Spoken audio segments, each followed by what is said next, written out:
ఇవాళ చాలా మంది దృష్టిలో అన్నం మానేయడం ఉపవాసం. అది ఉపవాసం కాదు, అశనము. నువ్వు ఒక జన్మలో వేరొకరికి పెట్టలేదు కనుక ఈ జన్మలో తినక దరిద్రం అనుభవిస్తున్నావు.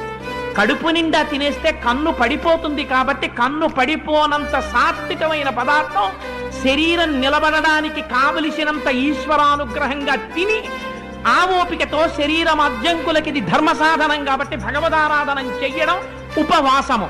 ఉప అంటే సమీపమునందు, వసి అంటే నివసించుట, ఈశ్వరుని గుణముల యందు తాను మునుక వేయుట.